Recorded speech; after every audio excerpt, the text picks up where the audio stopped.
ఏదైతే ఛాంపియన్ ట్రోఫీలో విజయం సాధించిన వెంటనే కూడా తిరుపతిలో అంబరాలు అంటాయి. మొత్తం క్రికెట్ అభిమానులు అందరూ కూడా పెద్ద ఎత్తున బాణసంచా కాల్చి సంబరాలు చేసుకున్నటువంటి పరిస్థితి ప్రస్తుతం తిరుపతిలో చూస్తున్నాం.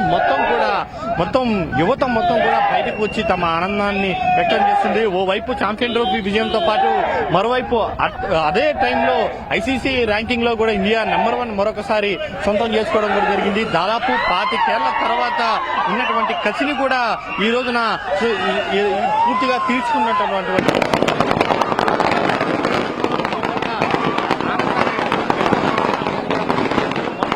తిరుపతి నగరం మొత్తం కూడా ఈ రకంగా కోలాహలంలో మునిగి తేలిపోయింది. అభిమానులందరూ కూడా సంతోషం వ్యక్తం చేస్తున్నారు. మొత్తం యువతంతా కూడా ఇక్కడే ఉందని చెప్పచ్చు. మొత్తం చుట్టుపక్కల ఎక్కడ చూసినా కూడా రోడ్డుపై ఉన్నటువంటి వాళ్ళు కావచ్చు, పైన ఉన్నటువంటి వాళ్ళందరూ కూడా తమ సంతోషాన్ని ఆనందాన్ని వ్యక్తం చేస్తున్నారు. దాదాపు 25 ఏళ్ల ప్రతీకారాన్ని తీసుకోవడంతో పాటు కీలకమైనటువంటి మ్యాచ్ లో రోహిత్ శర్మ మళ్ళీ తిరిగి ఫామ్ లోకి రావడం, గెలవడం అన్ని కూడా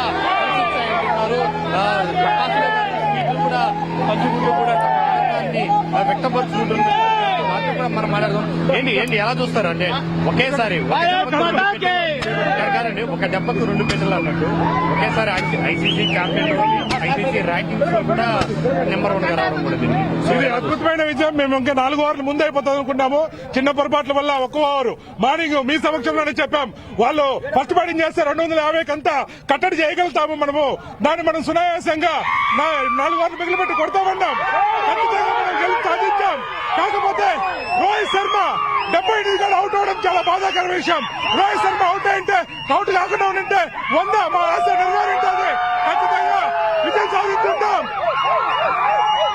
ఈ రకంగా తిరుపతిలో అభిమానుల సంతోషాలైతే ఈ రకంగా ఉంది. మొత్తం నగర వ్యాప్తంగా ఉన్నటువంటి అన్ని కూడళ్లలో కూడా ఈ రకాలు జాతీయ జెండాలు జగో భారత్ అంటున్నారు. సో తిరుపతిలో ఒకే రకమైనటువంటి పరిస్థితి అంటే ఛాంపియన్ ట్రోఫీలో విజయం సాధించిన పాటు ఐసీసీ ర్యాంకింగ్స్ లో కూడా ఒకేసారి భారత్ ముందడుగు వేయడంతో మాత్రం అభిమానుల ఆనందాలు మాత్రం అంబరాన్ని తాకాయని చెప్పుకోవాలి. Right Karthik, thank you for the live update.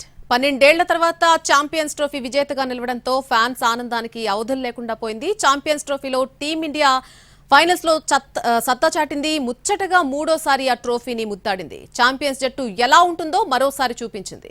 Batting, bowling రంగాల్లో రాణించి తనకు తిరుగులేదని నిరూపించింది టీమిండియా.